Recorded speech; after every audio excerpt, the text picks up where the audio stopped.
में आप सभी का हार्दिक स्वागत करता हूं।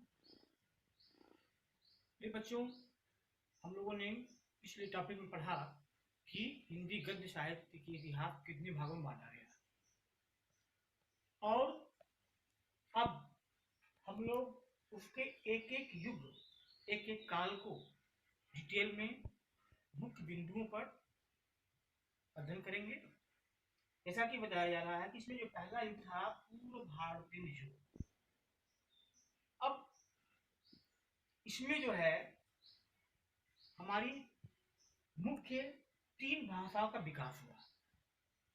पहला राजस्थानी गद्य, दूसरा मैथिली गद्य, तीसरा ब्रजभाषा गद्य, और जो चौथा प्रारंभिक अवस्था में थी वो है खड़ी बोली का प्रारंभ। ठीक है।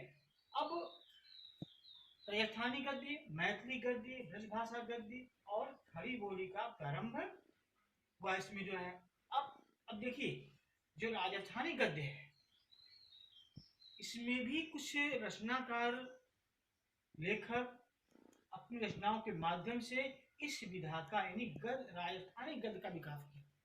इसमें अतिचार, आराधना, बाल शिक्षा, इन रचनाओं को इसने लिखा मुनिजिन विजय ने। ये सब 13वीं शताब्दी के नियर की जो है निकट की रचनाएं हैं। दूसरा है मैथिली गद्य। इसमें वर्ण रत्नाकर, कीर्तिलता, कीर्तिपताका। अब देखिए, वर्ण रत्नाकर जो है ये रचना है, इसको लिखा है ज्योतिश्वरी, ज्योतिश्वर ने लिखा है। और कीर्तिलता, कीर्तिपताका ने लिखा है विद्यापति ने लिखा है। विद्यापति को ही क्या कहा गया है मालूम है? मैथिल कोकिल कहा गया है। क्या कहा गया है? मैथिल कोकिल कहा गया है। अब इसके बाद में देखिए ब्रजभाषा गद्य। तीसरा जो पॉइंट है हमारा ब्रजभाषा गद्य। अब ब्रजभाषा गद्य में कई लेखक हुए और उन लोगों ने तमाम रचनाओं को भी लिखा। जैसे पहला मौलिक ग्रंथ, इस गद्य काल में मौलिक ग्रंथों का विकास हुआ। इसमें गोरखनाथ कृत गोरखसार, यानी गोरखनाथ जो प्राथमिक प्राचीन जो हमारी हिंदी की शुरुआत थी उसमें गोरखनाथ ने गोरखसार की रचना की। फिर गोस्वामी विठलनाथ, इन्होंने श्रृंगारस मंडन और यमुनाष्टक की रचना करके अपना योगदान दिया। तीसरा है चतुर्भुज दास, इन्होंने खट ऋत की वार्ता लिखा। गोकुलनाथ ने जो है 84 वैष्णव की वार्ता और 252 वैष्णव की वार्ता की रचना की। पांचवा पॉइंट इसमें है गोस्वामी हरिराय, इन्होंने 56 भोग की भावना।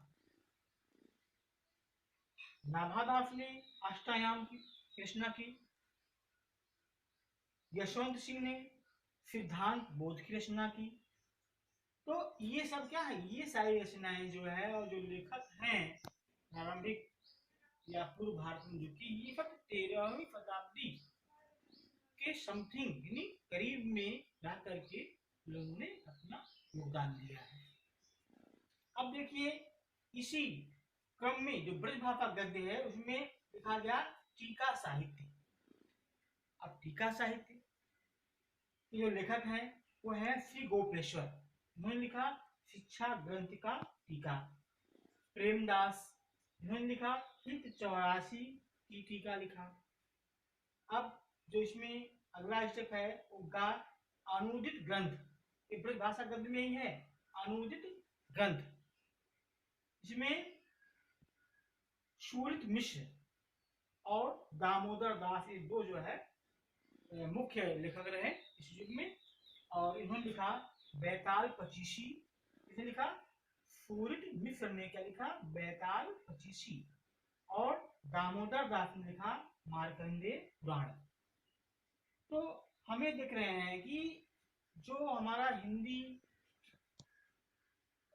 का विकास हुआ वो शुरुआती दौर पे राजस्थानी गद्य से, मैथिली गद्य से और ब्रजभाषा गद्य से इसके बाद में इसमें काफी सुधार किया गया, तब जाकर के ये शुद्ध रूप से खड़ी बोली का प्रारंभ हुआ। अब खड़ी बोली का उत्पत्ति किस काल को माना जाता है? खड़ी बोली हिंदी की जो उत्पत्ति है वह भारतेंद्र युग के मानी जाती है, जिसको भारतेंदु हरिश्चंद्र ने अपने निबंधों के माध्यम से, नाटकों के माध्यम से